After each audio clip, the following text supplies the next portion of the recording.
hearty congratulations and Thank you. where is the party? Where is the party? Very soon. Boss, where is the party?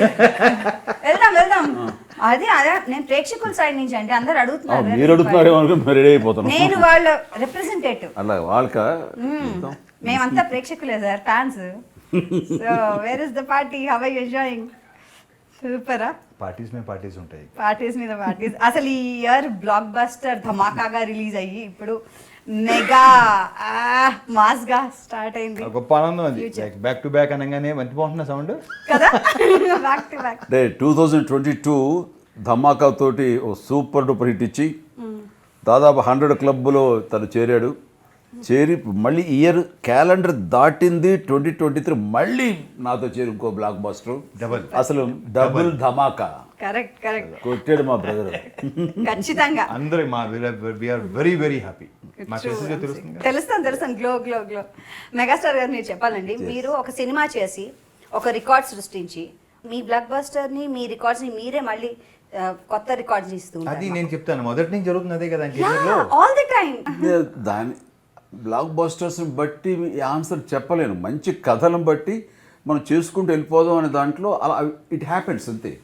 Raviteja గారు మీరు చూస్తున్నారు, ఒక friend గా నటించారు. First Vijayawada నుంచి start చేస్తే మనం ఒక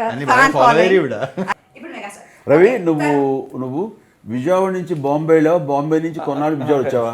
స్కూలింగ్ అంతా అయిన తర్వాత విజయవాడ వచ్చాం. స్కూల్ బాంబే అంతా అయిపోయిన తర్వాత విజయవాడ వచ్చాం. తను నాతోటి ఆయుష్గా గుండారా చేశాడు, నా స్నేహితుడుగా. అప్పుడు ఆల్మోస్ట్ కొత్తగా అప్పుడే వచ్చాను. అప్పుడు చాలా ఇదిగా అవుతుండేవాడు. సరే బాస్ వేర్ ఇస్ పార్టీ అంటే అప్పుడు కూడా కొంత హిందీ యాక్టర్ మేము అంతా కలిపి మా హనీ హౌస్లో తీసుకొచ్చిన పార్టీ ఇచ్చేవాడిని. అసలు నాకు అంటే ఇక్కడ చెప్పిన నా కాన్ఫిడెన్స్ లెవెల్ పెట్టడానికి మీకు పెరగడానికి కూడా చెప్తాను. ఈయన సుప్రీం హీరో. ఓకే, నేను వచ్చాను కొత్తగా. అక్కడ ఫస్ట్ నన్ను పిలిచి నువ్వు కొంచెం మా బ్రదర్లా ఉంటావు, కొంచెం నాకు కళ్యాణ్కి ఉంటాయి కదా, నాకు కళ్యాణ్కి కొంచెం అనగానే నాకు అసలు మామూలుగా కాదు. అంటే నన్ను గుర్తించారు అనగానే కాన్ఫిడెన్స్ లెవెల్ పెరుగుతుంది కదా. ఆ తర్వాత నా కొన్నాళ్ళు ఈయన రకరకాల పేరుతో పిలుస్తుంటారు. ఈయన ఆ రవితేజ, ఆ సూర్యతేజ, అది కాదండి రవితేజగా ఏదైనా ఒకటి. అంటే తేజ అనేది మా ఇంట్లో ఉంది కాబట్టి అది మాత్రం మారదు, దాని ముందు మారిపోతుంది. రవియా, రాజానా, తేజానా ఇలా. సో అలా చూసుకుంటూ ఇంకా అక్కడి నుంచి ఇంకా అన్నయ్య దగ్గరికి వచ్చేసరికి నిజంగా నాకు బ్రదర్ అంటే నా తమ్ముళ్ళలాగా, ఒక పవన్ కళ్యాణ్ లాగా నాకు గుడ్ ఫీలింగ్ ఉంది. ఇప్పుడు పక్కన చేసి స్టార్స్ లాగా చేస్తుంటే ఎలా అనిపిస్తుంది? What is that kick? అసలు how thankful you are. I can't express it. అంత ఎంజాయ్ చేస్తాను. సినిమా చూస్తేనే తెలుస్తుంది ఆ కెమిస్ట్రీ కానీ. బ్రొమాన్స్ కూడా అనొచ్చు మీరు. బ్రొమాన్స్ అసలు మేము ఎంజాయ్ చేస్తూ చేసాం, మామూలుగా ఎంజాయ్ చేస్తూ చేసాం. సిమాన్స్ అంటాం, సినిమా రొమాన్స్. గ్రేట్ ఫీలింగ్ తెలుస్తుంది. అంటే ఇందులో ఈ క్యారెక్టర్ ఒప్పుకున్న తర్వాత కథ అనుకుంటున్నప్పటి నుంచి కూడాను ముందు నాకే తెలుసు క్యారెక్టర్స్ ఎవరెవరు ఏంటి అనుకున్నప్పుడు ఆ క్యారెక్టర్ బ్రదర్ క్యారెక్టర్ 100% రవితేజనే మనసులో పెట్టుకుని రాసుకున్నాడు. రవితేజ అయితేనే బాగుంటుందని అలా అనుకునేసరికి Ravi Teja gestures, Ravi Teja aggressiveness, Ravi Teja energy ఇవన్నీ దృష్టిలో పెట్టుకుని చేస్తుంటే మాకు రవితేజ తప్ప ఇంకోళ్ళు ఎవరు కనపడలేదు, ఇంకోళ్ళు ఎవరు అనుకోలేదు. అండ్ రవితేజ ఒప్పుకుంటాడు లేదా అనే దాని మీద ప్రొడ్యూసర్ కొంచెం అటు ఇటువంటి మొత్తం మీద ఏవైతే రవితేజ అకామిడేట్ చేయగలని ఒప్పుకోవటం ఏంటి, మా సినిమా సగం సక్సెస్ అయిపోయింది. సెకండ్ హాఫ్ అద్భుతంగా వచ్చేస్తుంది తెలుసు మాకు. ఫస్ట్ హాఫ్ నేను తీసుకెళ్ళిపోతాను, సెకండ్ హాఫ్ రవితేజ వచ్చేటంటే మాత్రం ఆ ఫ్లాష్ బ్యాక్ వరకు తను నిలబెట్టుకు వెళ్ళిపోతాడు. నేను ఇంకా మాకేసి ఒక గ్యాడ్ వచ్చేసింది. ఆ వచ్చినందుకు తను దాన్ని ఓన్ చేసుకుని ఆ పవర్ తోటి పవర్ఫుల్గా చేయటం, మా ఇద్దరి మధ్య ఉండే ఎనిమిటీ, స్టెప్ బ్రదర్స్ మధ్య ఉండే ఇదే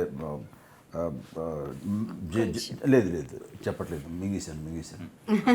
టామ్ అండ్ జెర్రీ వచ్చిన గొడవల పట్ల అవన్నీ ట్రైలర్ కూడా చూపించారు, చెప్పచ్చు. దాని మీద చెప్పండి, అది అంతే. సో అట్లాగా బ్రదర్స్ మధ్య టామ్ అండ్ జెర్రీ లాగా మేము కొట్టుకుంటున్నా సరే అండర్ కరెంట్గా ఉండే నేను చెప్పను.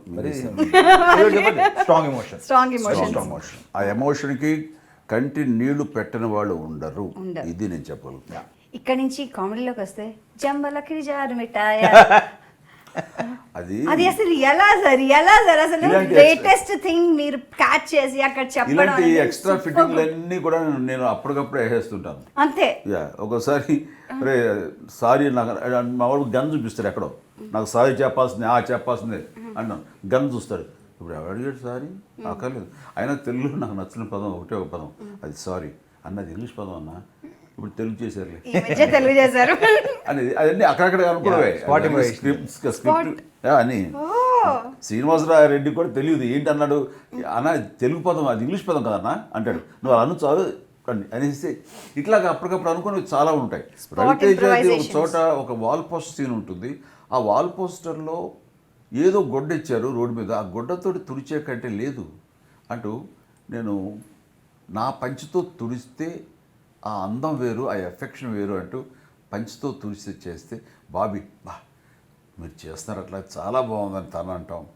అన్నాడు కదా అని నా తమ్ముడు అంటంలో తోటి హీరో, నాకు తోటి హీరో చేస్తున్నా సరే నేను అంతా ఇన్వాల్వ్ అయిపోతాను, అంత ఎలివేట్ చేయక్కల్లా. అయినా సరే అని ముద్దు పెట్టేవాడికి ప్రేమ కురిపిస్తుంటే నిజంగా బ్రదర్ అన్న ఫీలింగ్ లేకపోతే రవితేజ మీద నేను అన్నీ చేసేవాడు లేదో నాకు తెలియదు. కానీ అక్కడ చేశానంటే రవి మీద ఉన్న ప్రేమే. అదే అంటున్నాను, రవితేజ కాకపోతే ఇది ఇది ఇది ఇంతగా ఆకట్టుకోదు ఈ సీన్. అవతల వాళ్ళు యాక్ట్ చేసేవాడు, నేను బాగా నటించేవాడు. I like that.